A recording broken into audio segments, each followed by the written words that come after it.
Oi, gente. Hoje é dia do quadro Histórias Secretas do Cinema e da Música. Eu vou falar de um documentário, uma série documental absolutamente imperdível. Se você gosta de cinema, tem que assistir. Aqui eu estou falando de Mr. Scorsese. No Brasil ganhou o título de O Lendário Martin Scorsese. Está na Apple TV. Bom, estreou há poucos dias na Apple TV uma série documental em 5 episódios chamada Mr. Scorsese.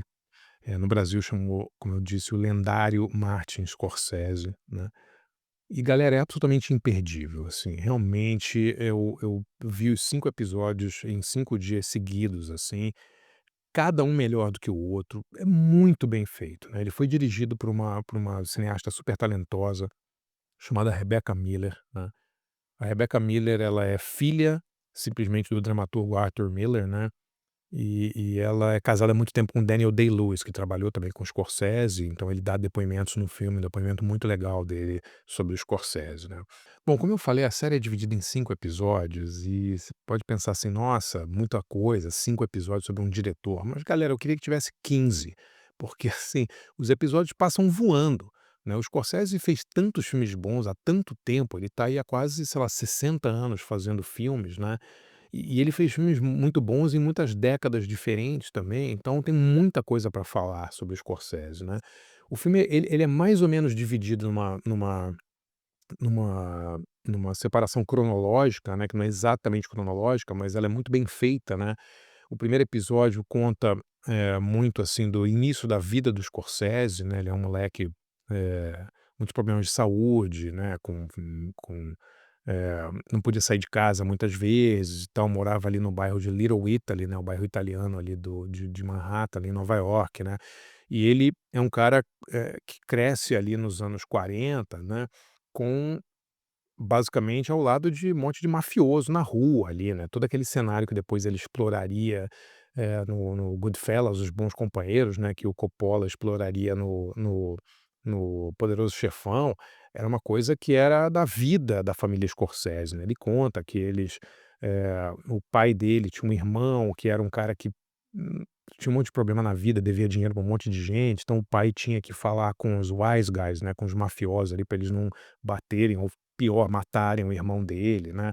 O Scorsese conta como a família dele muda uma época ali de Little Italy, né, que fica em Manhattan, para uma outra parte da cidade, um outro borough, né, um outro condado, que é Queens, né, eles vão pra Corona, vão morar numa casa e tal, mas que a felicidade da família não dura muito, porque o pai briga com um cara local ali, eles são expulsos de Corona e tem que voltar pra Little Italy, né, que era um lugar violento e tal.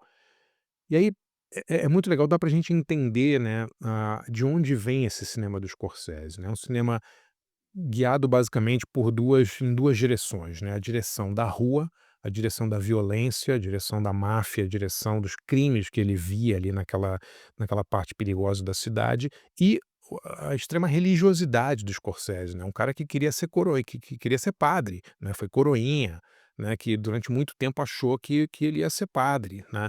Então assim, os filmes dele são imbuídos realmente dessa dicotomia, né, essa coisa muito religiosa, né, que tem em muitos filmes dele, né, com essa pegada de rua, né, de mean streets, né, das ruas malvadas, como é o nome de um dos primeiros filmes dele, né.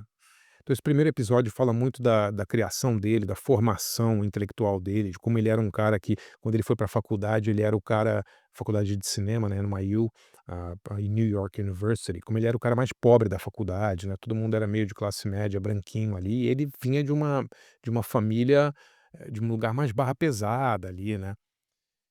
E aí o segundo episódio é muito legal, porque já conta o início da carreira dele e, fala muito da ligação dele com um ator que seria o mais importante, né, da carreira dele, né, que é o Robert De Niro, né. Eles fizeram grandes filmes juntos, né, o primeiro, o Caminhos Violentos, né, Mean Streets e tal, conta toda a história de como ele foi apresentado ao De Niro, o De Niro é entrevistado no filme, na série, é maravilhoso, os depoimentos do Robert De Niro são sensacionais, né.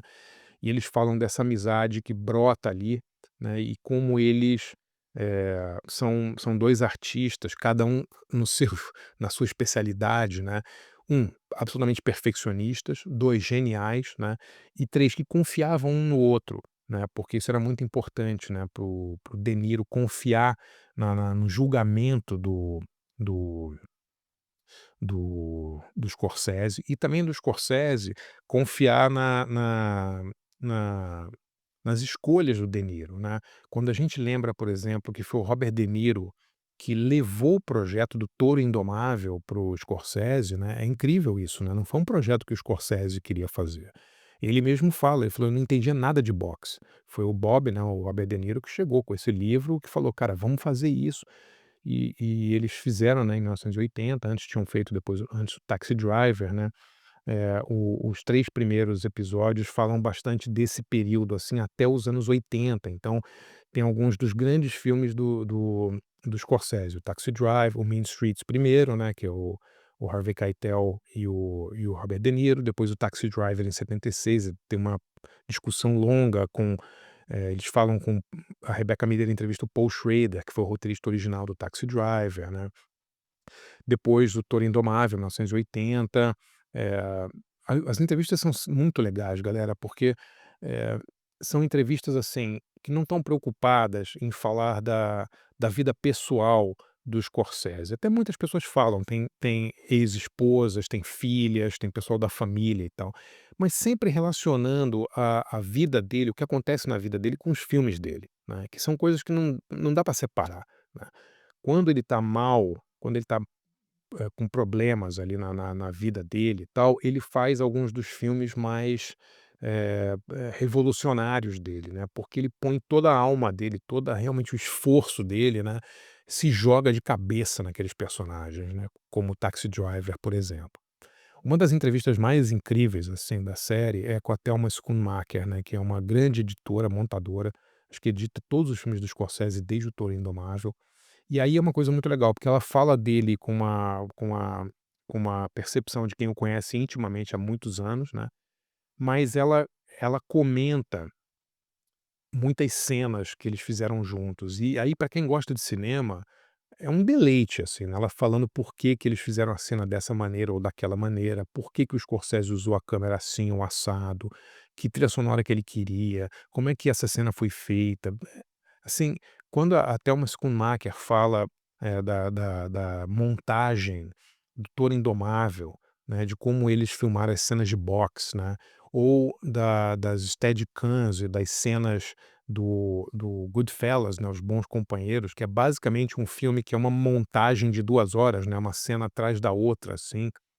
É muito emocionante, assim, dá vontade de parar, voltar e ouvir de novo, porque são pequenas aulas de como se faz filme, de como se faz uma blocagem de cena, né. São pequenos detalhes, assim, né, o Scorsese falando: "Pra essa cena eu queria que o personagem estivesse em foco, e todas o as outras pessoas em volta desfocadas, para mostrar como ele estava isolado", isso ele falando do Taxi Driver, por exemplo. São coisas que você sente instintivamente quando você está vendo o filme, mas é muito bonito ver o criador da história verbalizando isso, né. Então, assim, essa série vale também para estudantes de cinema, para pessoas que se interessam pela técnica cinematográfica, é brilhante. Para mim, um dos episódios mais emocionantes é o quarto, né, que chama Cinema Total.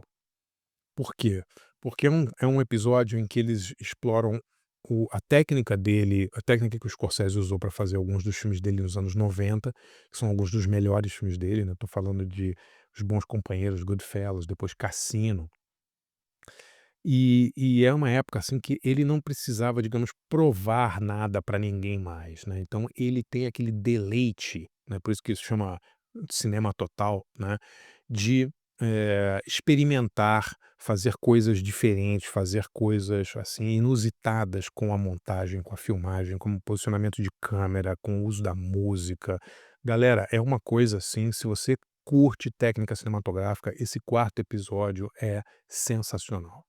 E o quinto episódio, ele fala do relacionamento do Scorsese com o outro ator que seria também o mais importante da carreira dele, né, o junto com o De Niro, que é o Leonardo DiCaprio, né, com quem ele fez um monte de filme. E aí vale a pena a gente lembrar também que, a carreira do Scorsese foi marcada, antes dele conhecer o DiCaprio, por muitos fracassos de bilheteria, né. Os filmes, assim, alguns foram bem, mas muitos foram muito mal. Ele não era um cara, assim, um diretor que tinha, sinal verde, carta branca para fazer o que quisesse em Hollywood, né. E isso começa a mudar quando ele encontra o DiCaprio, quando eles estabelecem uma parceria e eles fazem filmes que são realmente sucesso de bilheteria, né. Aí ele ganha uma certa liberdade que ele nunca teve nos 30 anos anteriores da carreira dele. Gente, não posso recomendar mais. O lendário Martin Scorsese, Mister Scorsese na Apple TV, dirigido por Rebecca Miller, sensacional. Tudo, depoimentos, a maneira como ela filma, a maneira como ela tira as revelações do próprio Scorsese, a maneira como ela entrevista ex-esposas, Isabella Rossellini, né, várias pessoas que namoraram, várias mulheres que namoraram ou foram casadas com o Scorsese e tal, mas sem nunca ser, eh, sensacionalista ou, sabe, nem nunca ficar buscando essa coisa, né. Se o Scorsese fala sobre e a Isabella Rossellini fala sobre os problemas que ele tinha com drogas, né, isso de alguma maneira vai se refletir depois, no trabalho dele, né, porque era uma época que ele estava fazendo New York, New York, filmes que ele alguma no último concerto, aquele Last Waltz, né, com The Band, foi uma fase negra, assim, da carreira do Scorsese, que ele quase morreu de tanto cheirar, né, e isso é tratado de uma maneira, muito elegante, né, em nenhum momento ele é o coisa sensacionalista, em nenhum momento a série parte para esse lado mais: "Nossa, vamos contar aqui os podres da vida do Scorsese", não tem isso. Então é isso, galera, recomendo demais. Mister Scorsese na Apple TV. Vejam que é um deleite. Galera, queria convidar vocês para conhecer o meu site de jornalismo cultural andreabarcinski.com.br. Por R$ 20 por mês você assina o site, vira assinante, você tem direito a um monte de benefícios. Eu escrevo 3 textos inéditos exclusivos para o site toda semana. Você pode participar de debates, cursos e workshops exclusivos para assinantes do site. Tem muita coisa legal. Além disso, você tem acesso ilimitado a todo o acervo do site, que tem quase 800 textos que eu escrevi nos últimos 6 anos e mais de 85 cursos. Dê uma olhada lá, andrebarcinski.com.br.